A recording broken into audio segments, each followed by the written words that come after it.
Yo, eto na naman tayo mga ka-DIY. In last video, inalis natin yung mga tiles at yung bahagi ng ating kitchen. So ngayon, syempre medyo rough siya. So nag-hire ako ng mason na matutuloy ng trabaho dahil busy yung isa at may gagawin siyang ibang project. So ito na.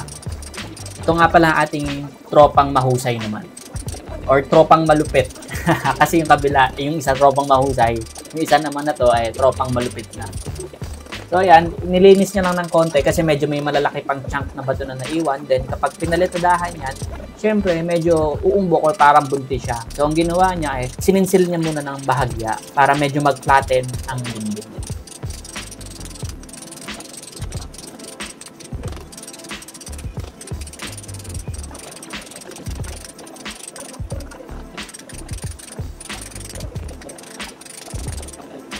At saka napakalupit itong taong na to dahil, napakahusay o malupit dahil all around din to.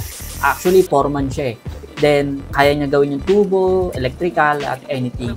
Sa ngayon, maghahalo na siya ng semento.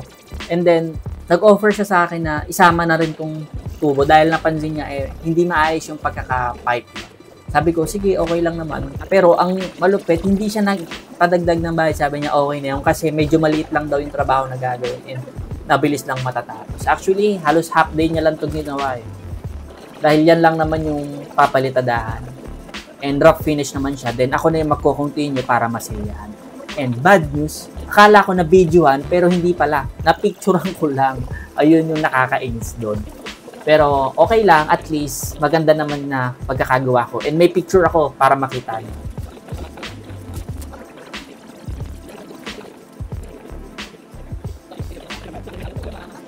Ayan, ang ganda na ng pagkakagawa niya. Nilalagay niya yung para yung mga umbok, then binuli niya to. Yung pagbubuli, ang tawag na mga construction doon sa parang ginagamitan nila ng rodela or parang square na may goma. Then, kinikinis lang nila yun para maging patag at pantay yung dingding. Ito na nga mga dudes. Ginawa niya na rin yung tubo dahil napansin niya na may 45 degree pa instead na dire-diretso na lang papunta sa kanal. So, pwede kasi daw yun maging cause ng pagbara dahil sa mga sebo na matatrap dun sa 45 degree na yun. So, ang ginawa niya, kumuha siya ng mahabang tubo. Good thing, meron akong spare na tubo na pwedeng gamitin para doon. And ginawa niya, ininitan niya lang ng bahagya, yung gitna, para mabaliko niya ng konti. And then yung dulo, para maisalpak niya doon sa karugtong na tubo. And then, that's it. Nabuo niya agad and mabilis niya lang natapos at napakalinis ng kanyang gawa. Napakapulido. So, kung kailangan niyo ng foreman, pwede niyo sa akin itanong ang number niya kasi hindi pwedeng i-post dito sa Facebook. And baka may mga man-trip, alam nyo na yung mga tao, kailangan lang natin ng konting privacy. Pero hindi naman natin ipagdadamot yung informasyon na yan dahil magaling tong tao na to at alam mo hindi ako mapapaya kapag na-recommend ako sa inyo. At dahil medyo nga mainit, nakahubad nga tayo. Pagpasensyahan nyo na mga badam. Pero sa mga guys, alam ko, maintindihan nyo ako.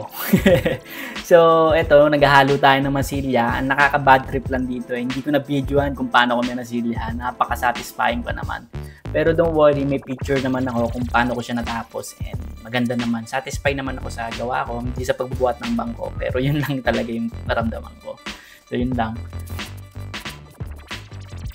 So ito nga yung picture na yun. Kung mapapansin nyo, maayos naman siya, pantay. And kapag naliha at napinturahan na to, mas gaganda pa to. So yun lang. Peace out!